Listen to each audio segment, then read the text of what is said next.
Hello दोस्तों, स्वागत है आपका आपके इस YouTube channel true news for students पर। तो दोस्तों, बहुत दिनों से मैं देख रहा था कि जितने भी स्टूडेंट्स हैं, चाहे बिहार एसएससी हो या फिर किसी अन्य एग्ज़ाम के हो, वो लगातार ये पूछ रहे थे, सर मेरा टाइपिंग का स्पीड 20 हो गया है, 25 हो गया है, उसके आगे नहीं बढ़ पा रहा है। तो दोस्तों, इसी के ऊपर इस वीडियो को लाए हैं। तो अगर वीडियो पर नए आए हैं तो चैनल को सब्सक्राइब कर लीजिएगा और बेल आइकन दबा दीजिएगा कि हर एक अपडेट आपको सबसे पहले मिलती रहे। दोस्तों, बात आती है टाइपिंग की। तो जो नए कैंडिडेट हैं वो उनके बारे में बताऊंगा, और जो पुराने कैंडिडेट हैं जिनका स्पीड लगभग 20-25 हो गया है, लेकिन एग्ज़ाम के अकॉर्डिंग उनका स्पीड नहीं हो पा रहा है, यानी कि 35-40 के स्पीड पर नहीं पहुंच पा रहे हैं और उनको बहुत ज़्यादा परेशानी हो रहा है। किन्हीं किन्हीं स्टूडेंट का तो ये हो जाता है दोस्तों कि वो फ्रस्ट्रेशन में चले जाते हैं और सोचते हैं कि चलो हमसे तो ये टाइपिंग होगा ही नहीं, कभी सीख ही नहीं पाएंगे, और कभी मेरा 30 या 35 या 40 या उससे ऊपर 50-55 कभी हो ही नहीं पाएगा। तो ऐसा नहीं है। अगर आप 30 तक पहुँचे हैं तो जाहिर सी बात है कि आपके अंदर काबिलियत है सीखने की, तभी आप 30 वर्ड या 25 वर्ड पर मिनट पहुँच गए हैं। अगर आपको नहीं होता ये काबिलियत या फिर आप सीखने के इच्छुक नहीं होते तो आज भी आप जीरो पर रहते हैं। तो आइए इसी टॉपिक पर हम बात करते हैं दोस्तों, टाइपिंग के बारे में। तो दोस्तों, सबसे पहली बात उन छात्रों के लिए जो टाइपिंग एकदम नहीं जानते हैं, एकदम जीरो पर हैं, तो उनका एक ही उपाय है दोस्तों, किसी अच्छे इंस्टीट्यूट में, यानी कि किसी कोचिंग संस्थान में जा करके आप टाइपिंग पहले सीख लीजिए। जो भी बेसिक होते हैं टाइपिंग के रूल, जैसे कि होम रो, मिडिल रो, अपर रो, जो भी हैं, इन सभी को आपको सीख लेना चाहिए। एक एक उंगली का क्या क्या फंक्शन है वो सब आपको जानना ज़रूरी होता है। अगर ये सब कुछ जान गए हैं दोस्तों, तभी इस वीडियो पर आइएगा, क्योंकि ये वीडियो सिर्फ उन छात्रों के लिए है जो टाइपिंग में लगभग 20+ स्पीड ला कर रखे हुए हैं लेकिन आगे नहीं बढ़ पा रहे हैं।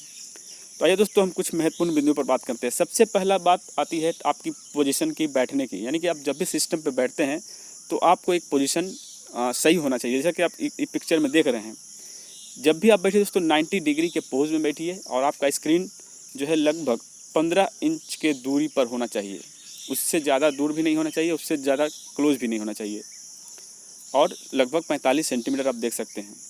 और देखने का देखिए, बैठने का तरीका है जो ना ही झुक के बैठे और ना ही पीछे अड़ के बैठे। जब भी बैठे एकदम स्ट्रेट बैठें, एकदम सीधा बैठें, कि आपको ज़्यादा दिक्कतें ना हो अपने शरीर के अंदर। और टूल की अगर बात करें दोस्तों, तो आप इस तरह के टूल का यूज कर सकते हैं। ये टूल सबसे परफेक्ट माना जाता है और आपको एग्ज़ाम हॉल में भी यही टूल देखने को मिलेगा। इसलिए ऐसे ही टूल का आप यूज करें, जो कि आपके बॉडी को एकदम स्ट्रेट बनाने में सफल रहती है। अब आइए दोस्तों, बात आती है कि टाइपिंग का टाइमिंग कितना लेना चाहिए। तो हम बता दें आपको कि कभी भी लगातार 1 घंटे या 2 घंटे टाइपिंग मत करिए किसी भी सूरत में। बहुत ज़्यादा इच्छा होता है तो आप 30 मिनट का टाइपिंग टेस्ट ले सकते हैं, और उस 30 मिनट के बाद आप उसको छोड़ दें। फिर 2 घंटे या 3 घंटे या फिर शाम को या फिर रात में फिर से प्रैक्टिस करें। और अब बात आती है दोस्तों कि टाइपिंग में किन शब्दों को पर ज़्यादा ध्यान देना चाहिए। मान लीजिए आप टाइपिंग कर रहे हैं इंग्लिश में, और कुछ ऐसे शब्द होते हैं जो कि बड़े ही कठिन होते हैं, या फिर ज़्यादा लेटर का होते हैं, जैसे कि 8 लेटर का हो, 6 लेटर का हो या 7 लेटर का हो। तो इन सभी लेटर वाले शब्दों को आप हमेशा रिमेंबर करके रखें, यानी उसको स्कैन कर लें, एक बार याद कर लें, क्योंकि यही वो लेटर्स हैं जो आपके स्पीड को नीचे गिराती है। जैसे कि आप छोटी लेटर्स की बात करें, जैसे TH, द, दिस इज, ये सब जो लेटर है या दैट, इनको आप बड़ा फास्टली टाइप करते हैं और ये स्पीड को आपको बढ़ाते हैं। लेकिन जैसे ही आपको 7 या 8 डिजिट का लेटर का शब्द आ जाता है तो आपके माइंड जो है डिस्टर्ब हो जाती है, और या तो इसमें गलतियाँ आपकी होती है या फिर बड़ा स्लो उसको मारते हैं। और यही कारण है दोस्तों कि आपकी स्पीड डिक्रीज कर जाती है और यहाँ से आप बाहर हो सकते हैं। जैसा कि ये जो शब्द आप देख रहे हैं, PNEUMONOULT, उसी तरह से RAMICROSCOPIC, इस वर्ड को आप अगर लिखने जाइएगा तो हम गारंटी देते हैं या तो पहली बार में गलती होगा या फिर इसमें बहुत ज़्यादा समय लीजिएगा, और यही चीज़ है जो आपको बार बार पीछे करेगी, स्पीड आपका हमेशा नीचे करेगी। अब दोस्तों, बात आती है बैक स्पेस की। तो बैक स्पेस कितना लेना चाहिए या फिर नहीं लेना चाहिए, ये भी बहुत बड़ा फैक्टर है टाइपिंग स्पीड बढ़ाने में। दोस्तों, बैक स्पेस एक ऐसा फैक्टर है स्टूडेंट के माइंड में जिसका यूज़ कैंडिडेट बार बार करते हैं, और वो बैक स्पेस जितनी बार आप यूज करिएगा आपका स्पीड उतना ही पीछे जाएगा। इसलिए दोस्तों, जब भी आप टाइपिंग सीख रहे हो, शुरुआती दौर में, तो आप बैक स्पेस का यूज न करते हुए सिर्फ टाइपिंग स्पीड पर ध्यान दें। जब आपका स्पीड अच्छा हो जाए उसके बाद ही आप एक्यूरेसी पर आएँ। यानी कि पहले एक्यूरेसी अगर ठीक करने के चक्कर में बैक स्पेस ज़्यादा लेते रहिएगा तो आपका स्पीड गेन नहीं कर पाएगा। तो आइए दोस्तों, और भी एक इम्पोर्टेंट चीज़ पर जो है बात करते हैं, और वो क्या है वो जानिए। टाइपिंग करते वक्त किसी भी दोस्त या परिजन से बातें ना करें, ये भी आपके माइंड को डिस्टर्ब कर सकती है और आपकी टाइपिंग ख़राब हो सकती है। अब बात आती है दोस्तों कि टाइपिंग ऑनलाइन मैटर पे करें या हार्ड कॉपी के साथ करें। तो दोस्तों, शुरुआती दौर में आप ऑनलाइन मैटर का ही यूज़ करें, यानी कि जो भी सॉफ्टवेयर आप चला रहे हैं, कोई भी सॉफ्टवेयर को आप परचेज़ कर लें और उसी सॉफ्टवेयर पर ऑनलाइन प्रैक्टिस करें। जब आपका प्रैक्टिस लेवल एक अच्छे स्टैंडर्ड का हो जाए, यानी कि लगभग 35 से 40 का स्पीड आ जाए, तब आप ऑफलाइन मैटर का यूज करें, जो कि एक पेपर के माध्यम से आपको देखने को मिल सकता है। और दोस्तों, अंत में ये कहना चाहेंगे कि किन किन चीज़ों पर आपको ज़्यादा ध्यान देना चाहिए जब भी आप टाइपिंग करते हों।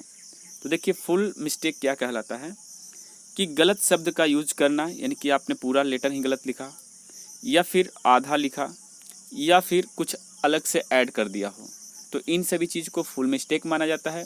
और हाफ मिस्टेक क्या होते हैं दोस्तों, कि जैसे मान लीजिए कोई लेटर स्टार्ट हो रहा है, कोई शब्द स्टार्ट हो रहा है बड़े लेटर से, उसके बाद स्मॉल लेटर है, लेकिन आपने शुरू में ही स्मॉल लगा दिया, तो वो हाफ मिस्टेक में आता है।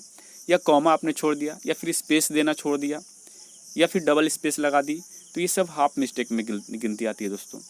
और ये देखिए, एक एग्जाम्पल है आपका जो एसएससी द्वारा हिंदी टाइपिंग टेस्ट में लिया गया था। तो कुछ इसी तरह के पैराग्राफ आते हैं, आपको ज़्यादा घबराने की ज़रूरत नहीं है। नॉर्मल से पैराग्राफ में नॉर्मल से शब्द होते हैं और बहुत ही कम स्पेशल कैरेक्टर का यूज होता है, इसलिए आप बेफिक्र होकर के एग्ज़ाम में बैठिएगा। और दोस्तों, कभी भी नर्वस फील नहीं होना है एग्ज़ाम सेंटर में एग्ज़ाम के दौरान, क्योंकि अगर आप नर्वस हो जाते हैं तो आपके हाथ जो है वो काँपने लगेंगे और यही गलती जो है आपको बर्बाद कर सकती है, आपके इस लक्ष्य को पाने से रोक सकती है। इसलिए हम आपसे यही कहेंगे दोस्तों कि बी केयरफुल, वहाँ पर शांति से आप टाइपिंग टेस्ट दें। अंत में यही कहूँगा कि प्री और मेंस दिए हो तुम यार, बहुत से एग्ज़ाम को किए हो तुम पार। ये 30 का स्पीड क्या है तुम्हारे लिए, तुम 60 को भी कर जाओगे पार। तो इसी के साथ वीडियो समाप्त करते हैं, फिर मिलेंगे नए वीडियो में नए अपडेट के साथ। तब तक के लिए हमें इजाज़त दीजिए। जय हिंद, जय भारत। और चैनल को सब्सक्राइब करके ज़रूर रखिएगा, क्योंकि हर एक अपडेट आपको सबसे पहले मिलती रहे। Thank you.